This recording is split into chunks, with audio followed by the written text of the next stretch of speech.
Well, last month, Bloomberg was out with a story. It was pretty cool about how the billionaire economy, well, cool if you're a billionaire, how the billionaire economy is booming with demand for super yachts, mansions, and planes soaring, driven by cheap debt and rising wealth. The number of super yachts sold this year alone, this is at least through mid-October, increased by about 60% to 523 from the same period last year. This is according to some research from Super Yacht Times.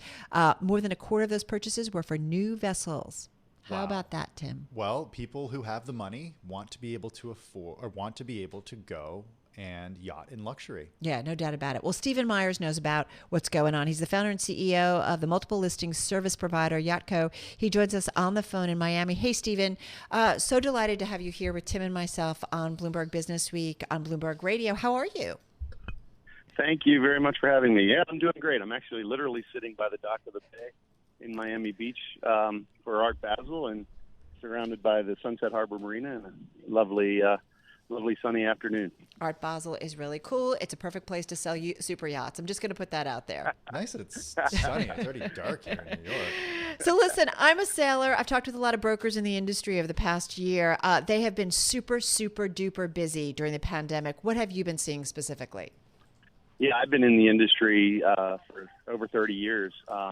And we've never seen anything like it. It far surpasses 2007 and the boom there. And it's a very cyclical industry. However, it's been very solid, and the trends have just been upwards. The challenge that we now face is inventory.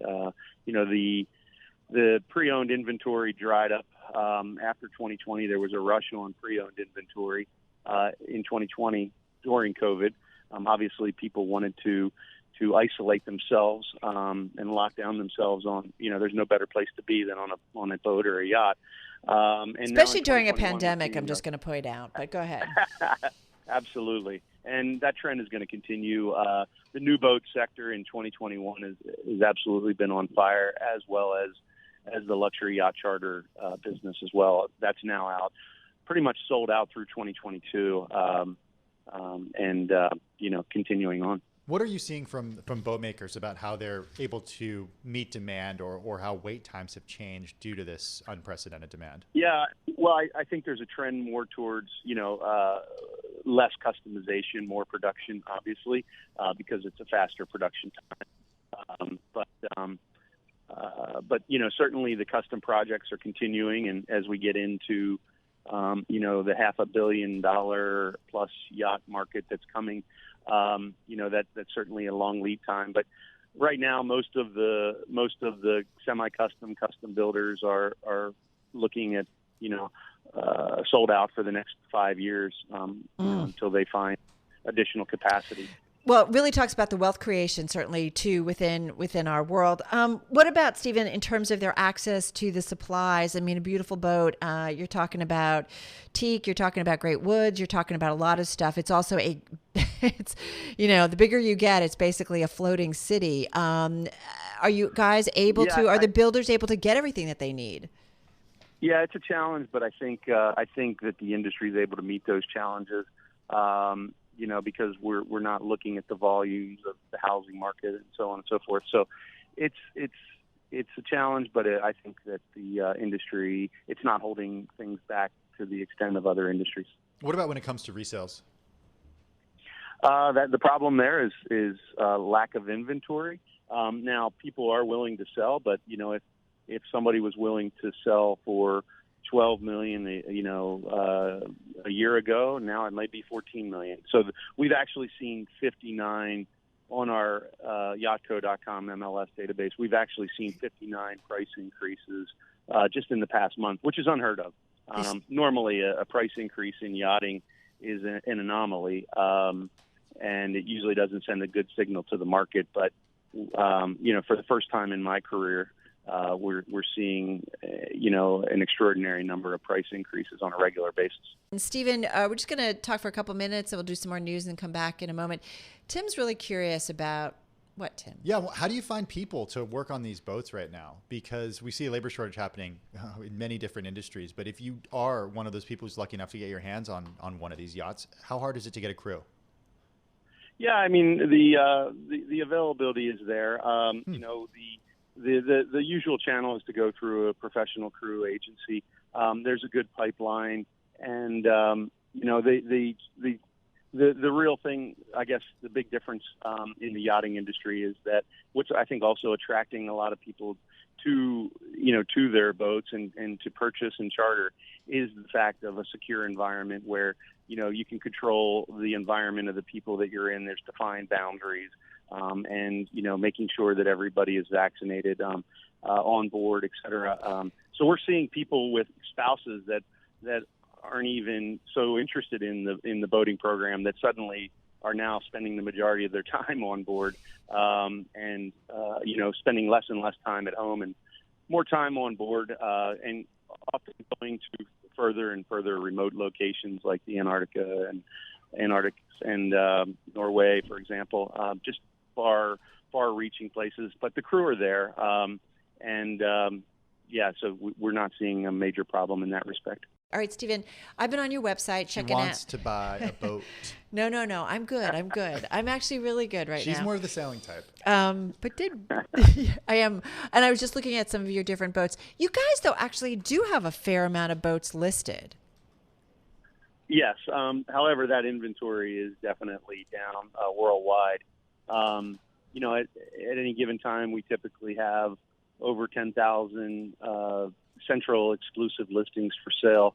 And at the moment, we're, probably seeing a 40% decrease in actual volume of availability of yachts for sale. So it is significantly down. But I think within the next 12 months, we'll start to see more, inventory increasing as the new boat availability comes back available and starts cycling again. I'm looking at this old Chris Craft, man. That is just gorgeous. 1930 Chris Craft, 48, an old Woody. I'm curious who's buying. Well, we're seeing actually a big increase of new 20 to 30-year-olds coming into the market from tech and crypto and blockchain, and so we're seeing that. A lot of them are starting off with chartering. In fact, so we're seeing that, and in fact, I was going to say that I actually I have a boat here that was in Miami about 7 years ago, and there was a very famous founder of a tech company that I was seeing the roster of the people that chartered, my boat, and it was somebody very famous, but which usually in our industry we kind of try to always respect confidentiality. So I won't mention the name, but it was a household name, and I was very surprised. Rhymes with? No, I'm just kidding. And anyway, I'm sure he's on to much better things than my day boat, but it was nice to see. The emergence of a new market that's coming into the industry. Well, let's talk price range here in terms of the most expensive boats that you have available on YATCO, and also what we perhaps consider entry level. What's the range? Well, I mean, entry level can be, we have boats that are tenders to yachts, et cetera. So, you could be looking at anything as small as a $10,000 tender, all the way up to, we're getting close to the, going over the $500 million range. But, at any given time, for sure, there's $250 million to $350 million vessels for sale. And I wouldn't be surprised if we don't see, within this decade, the first $1 billion yacht. I think more particularly as the world is changing with COVID and this, ongoing pandemic, I think, we're definitely seeing people spend more and more time on board, and I think that's going to continue. The most billionaires, their yacht is worth more than their home, and I think that trend's going to continue. And they're seeing more and more value by being on board, enjoying life. I think one of the biggest things that came out of the pandemic was people kind of took a breather and said, you know what, like life is short, and I better get the most of it now, and get the most out of it now. And so I think people are spending more time, quality time with family and friends, and on board, and exploring the world. Geographically, what are you seeing in terms of buying trends?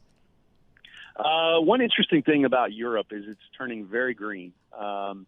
we're seeing, a lot of pressure on builders to go green, lower emissions, hybrid technology with, and recycled materials. So we're definitely seeing the trend, and also pressure on marinas for more green, more green services. So hopefully that trend will continue worldwide. But it's starting aggressively in Europe, and I think it's about to expand. I know at YATCO we're about to take some initiatives to push the green trend. We've been running a series on women in yachting, and our next series will move towards green trends in yachting. It's interesting because I was thinking about, we had an earlier conversation with Stefan Winkelmann, who is the CEO of Lamborghini. And, they're moving towards electrification and they talked about kind of just pressures between, it's where the world is going. And there's also pressures among your consumers as well. It's a few years before they're all in on electrification, but that's interesting that you said that. And if anybody sees the environment, is anybody who's out on the water. You really see the impact. Absolutely, and I think the yachtsmen and yachtswomen, but it's a long-standing term. It's a long-standing term, and I think it's inclusive of yachtsmen and women. But I think that yachtsmen and yachtswomen are definitely seeing. They appreciate the water and the environment as much, if not more, than anyone. And I'm very impressed with the direction that the industry's going, and we're certainly YATCO going to take our role and try to lead, and lead the way and bring more and more people on board with going green and being more environmentally aware and conscious and helping. Stephen, when we were speaking earlier, you mentioned that this is a cyclical industry and you haven't seen activity since 2007, or did you say it exceeded 2007? It's exceeded by far, has surpassed 2007. So quote after quote is, from industry veterans who I've known for over 30 years. I've never seen anything like this. It's on fire. Well, so what derails this? What stops this from continuing? I don't see it slowing down anytime soon. The frenzied pace will slow down. But, we've seen, even since the 2008, in the upper end of the market, we've seen growth continue. That trend will continue. You're with a lot of these yachts, you're looking at 5-year build times. And so, the course is plotting forward. You're seeing, an increase of high net worth around the world, and more and more accessibility to yachting in markets like China and Russia and around the world, so you're seeing a growth throughout the world, and I think that the trend is going to continue to expand. Well, this has been a lot of fun and really a wonderful way to end up what's been a bit of a nutty week. So, Stephen, thank you so much. I wish I could send you a photo from where I'm sitting right now. No, we wish we could actually be sitting with you. Yeah. Photo's not going to do us any favors. Well, come on down to Miami Beach. It's not too late. Art Basil's all weekend, and you can enjoy the art and the yacht. We'll We'll definitely come find you. Stephen Myers, founder and chief executive officer of YATCO, on the phone from a lovely Miami.